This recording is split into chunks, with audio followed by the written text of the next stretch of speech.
That's by no means unheard of, but out of the ordinary, I would say, to have a start to a rack like this, where we're this far into it in terms of time and shots played, and only one ball has gone down. The tactical side of the game can be wonderful to watch, but this is a particularly long exchange.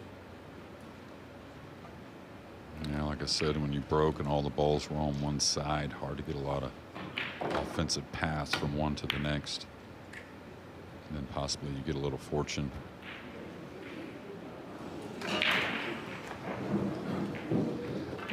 Threatened to have a bit of fortune there, but seemed to hit both points of the side pocket. Not a lot of angle here to kind of draw stun over, but there's definitely enough.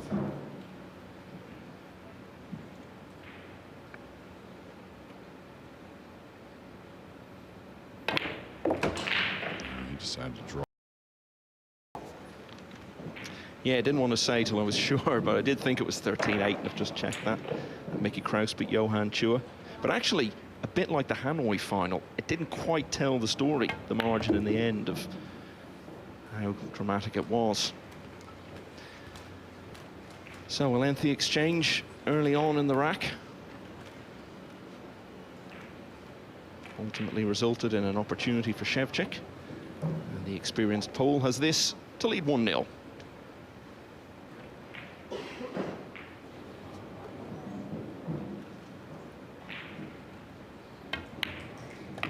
Efficiently done. Wojciech Szewczyk gets the first rack on the board.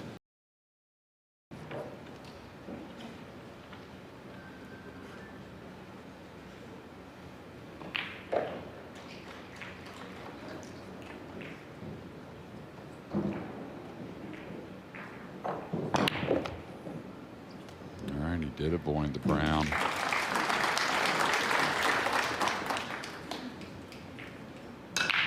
Still has to work a little bit, and that's from that misposition on the pink. Didn't get as tidy as he wanted, and now has to kind of stun this ball out. This is where the pocket becomes a little smaller.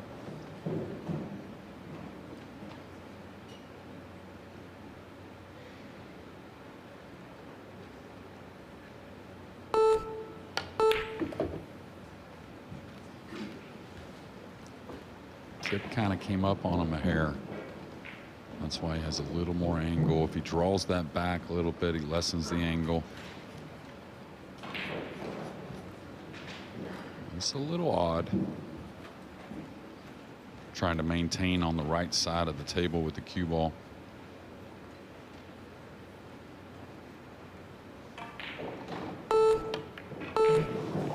Yeah, that's what I thought. Didn't think he would miss it, but I thought it was missable. Yeah, could be a big moment early on. The first rack was a bit frustrating for him. Never really got a chance to get in. When he was left a pot from distance at the start of this rack, he made it. Hasn't managed to see it out from there. Szewczyk has a great opportunity to go too clear. Good speed there. That shot can be tricky coming out of the pocket, especially on the slick table, but there's a lot of pressure on every shot.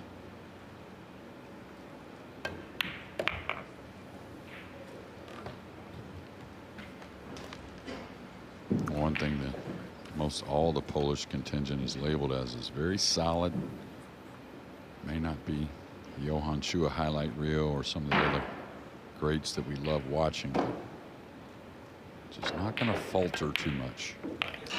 So the missed six has ended up costing Pehlivanovic. Szewczyk, his usual efficient self, in advancing from there to a 2-0 lead.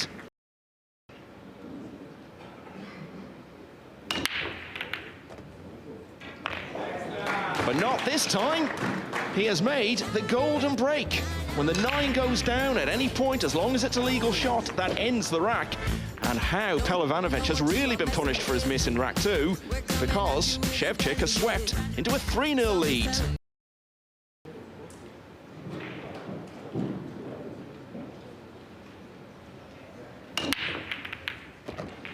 Yeah, I'll tell you what, it helps when you can pick up the speed on the break. And excuse me, I almost said Maciel, but Szewczyk has certainly worked on more speed and moving that 9 around a lot.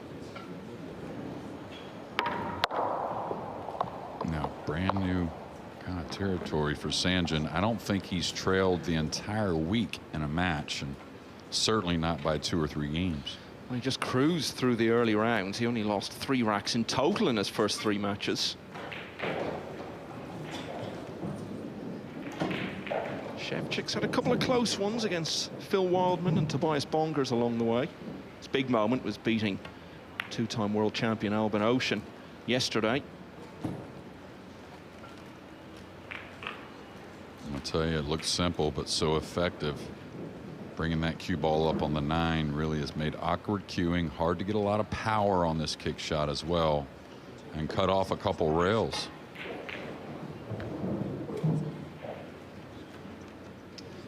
Extension call. I'll tell you, if he tries to come 2 cushions behind this, which is what most would do, being jacked up, he may not get a cushion. Again, it's all ball fouls. So if you feather the 9 with your cue or your hand or anything like that, it's ball in hand.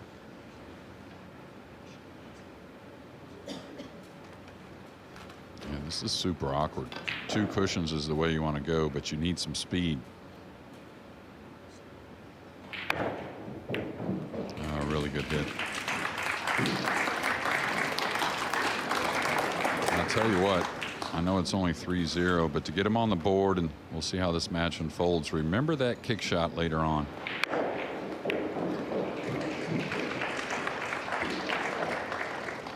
It's a game of being in control of the situation, isn't it? Because Pehlivanovic was in control of it in the second rack. The miss passed that control over to Szewczyk, and he's kept that control since, hasn't he? Next time Pehlivanovic comes to the table, he's in a difficult spot there because Szewczyk was able to control the situation by getting first ball down in this rack, and it all goes back to that miss a couple of racks ago. Yeah, absolutely. His first look since that miss was this kick shot on the 3. I think will play as a pretty important one. Touchy shot here with the ball near the cushion. Yeah, the double kiss is always there.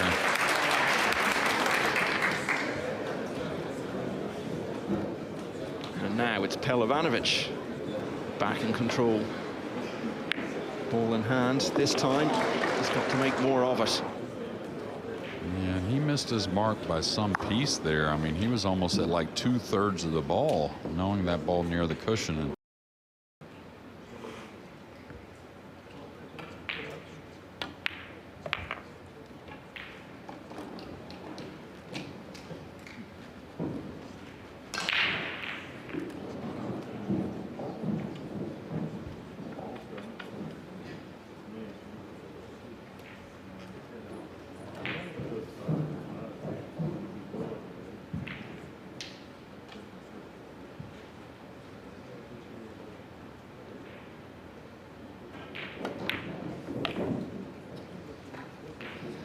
A little bit nervy, but 9 still shouldn't be a problem.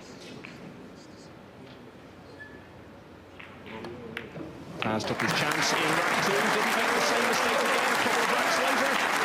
So Pehlivanovic, much to the appreciation of the hometown crowd, is now on the board. Szewczyk's lead is cut at his first break of the match at 3-1 down.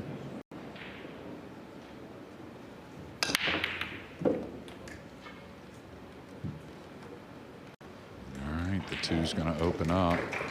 Pretty close quarters all overall, and has a bit of an angle going away from the red 3, but there's some space out there to work the cue ball. Should be a favorite to get out. From what I've seen with Huang and Maciel is they're really just kind of one mistake from their opponent, and then they've really punished them.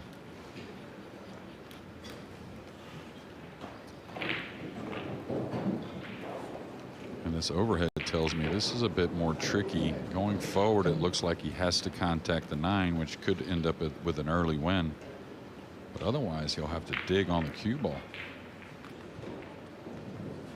You would love to be able to go forward right here, maybe 2 rails, maybe contact the pink to open up that pocket.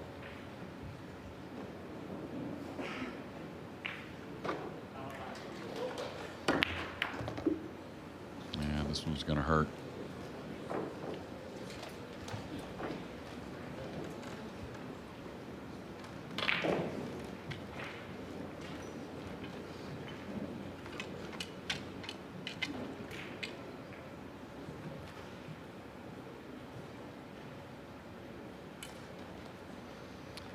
Again, for those new to the game, the top players carrying with them a separate cue for these jump shots.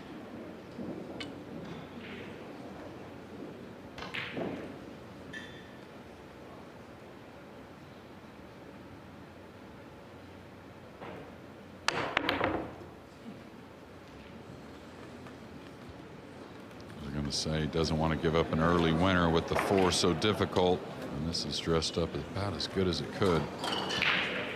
And Szewczyk only played 1 shot in rack 3, and that was enough to win it. It could be the same here again, a couple of racks later.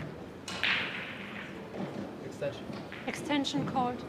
Now, if the cue ball was just a foot or 2 further, you'd almost feel like this is a gimme, but there is some distance.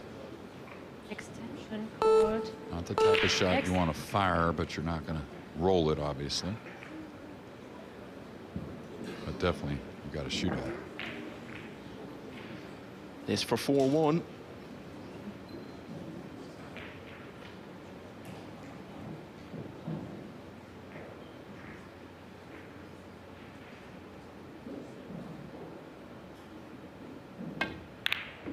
It's another early win for the Pole. He's 3 clear again. He gets this ball down, I think he becomes a favorite to get out again.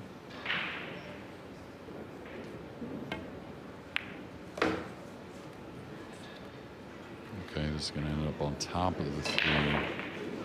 Did settle. I don't know if it's really playable or not, but position on the pink 4 is going to be difficult. Got a lot of spin on that ball. Of course, the extreme left side of the cue ball was really what was available without jacking up over the red 3. So probably just played it there, thinking don't take a chance at fouling. This kind of held on, kind of grabbed. Sanjin, even though he's somewhat snookered or maybe cut off a bit, pretty happy to get to the table. Maybe a swerve here if he needs it. I don't know if he does. And the one thing here, and we'll see if he has to elevate the cue. I kind of like this kick. Only reason being is I think you can get a little more speed on it, and you're not kicking the 3 towards the pink 4. Unfortunate scratch, so he's going to have to overcome it when he gets another chance. He worked so hard last night against Eklund Kachi to make his way into the weekend's play in his home city. This European Open last year. And I'll tell you, I think I saw something like maybe 5 or 6 breaking runs in that match for him.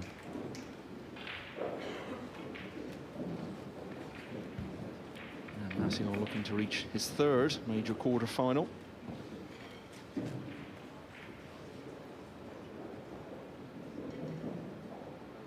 You want to see him get out here. Obviously, we all do as pool fans, but I think the crowd will give him as much energy as possible.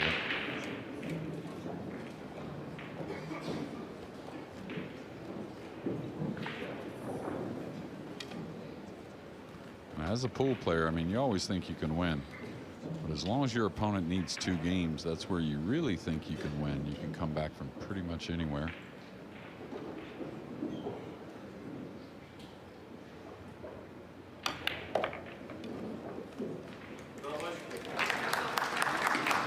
Been a while since Pehlivanovic got a rack on the board.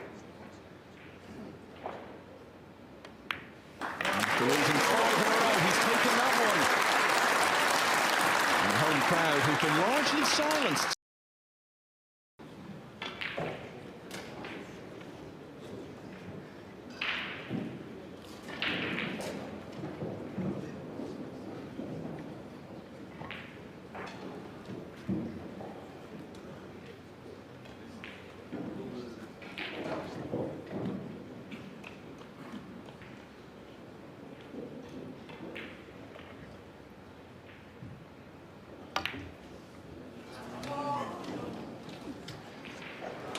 6 ball in the second rack, 7 ball in the 11th rack. Could they be the 2 moments that Pehlivanovic remembers most? He shouldn't have left himself in this position. Yeah, I mean, again, it's not usually that first shot, but right there, a little light on the 6 coming across. Had a safety behind the 9, but I would have shot as well. I think, like most of the players in the tournament, trying to get on a run to make up some of these games he's behind. This speed's going to be perfect, I think. Nice and tidy on the 8.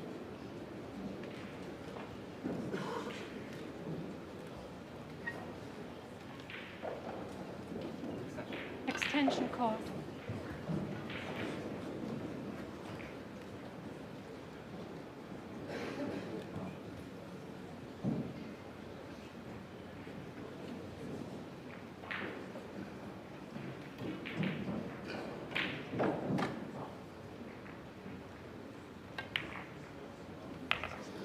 Once Pehlivanovic had missed that 7, you have to say there was a sense of inevitability around this arena about what was going to happen next. Szewczyk has been ruthless in exploiting every opportunity that Pehlivanovic has given him, and that is why he is now on the hill at 9-2.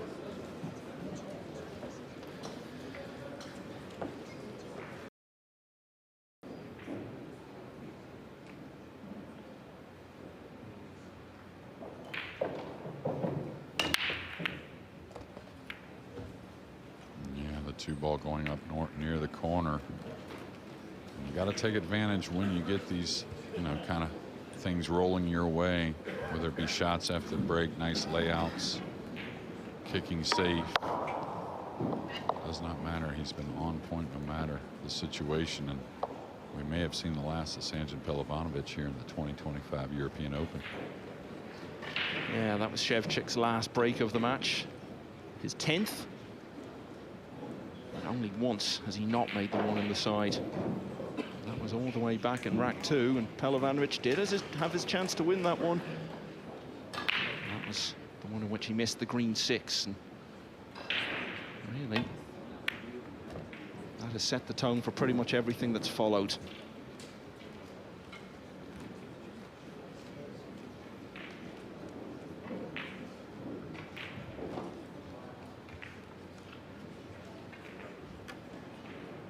Assuming Szewczyk does finish the job, be in quarter-final action later tonight, and will almost certainly be on the main table again, because his opponent will be either Joshua Filler or Jason Shaw. Yeah, and of course you never know in 9-ball pool, but this looks like it might be a wrap here shortly. I'm looking forward to that match. No matter who he plays, of course he's going to be a slight underdog, but getting the time on the table, getting to break the balls here on this table, that's gonna do wonders for him moving forward. Chance here for his 5th break and run of the match. And he simply couldn't have asked any more of himself in this contest.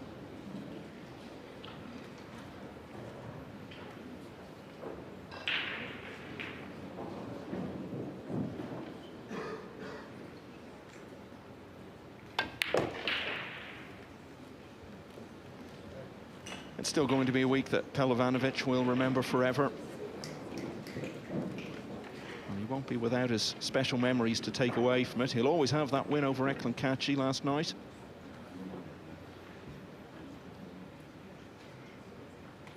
And of course we'll see much more of Sanjin next week, but I mean, this may have to go a little bit. He's gonna just get above it. Good thing for him, the 8's very handy. You could place the 8 in 3 or 4 places on the table where things would become very difficult, but Extension called. you just got to tip your hat to Szewczyk. He's just played as solid a match as we've seen. Maybe SVB in that opener. That was the only one better I've seen on this table.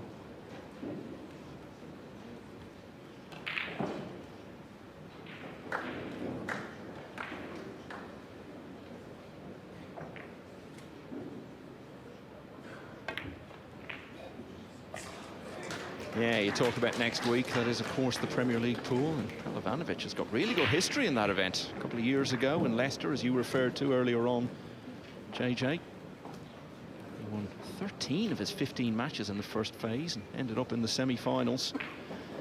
But after all the work he put in to get to the weekend here, it looks as though it's only going to take a dozen racks today for the dream of hometown glory to end for Pehlivanovic for this year.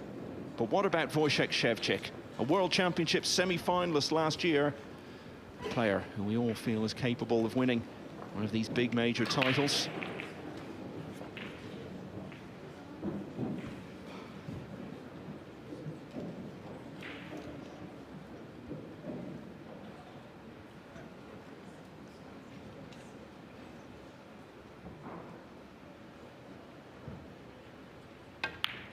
And on the basis of what we've seen today, there is every chance it could happen this weekend in Sarajevo. Pehlivanovic sees the end of his dream, but he's brought so much to his tournament and applauds the crowd. They return the compliment. They would love to see him back in Sarajevo in future years, giving them more moments to enjoy. But Szewczyk is in the quarterfinals and clearly on top of his game. He wins 10-2.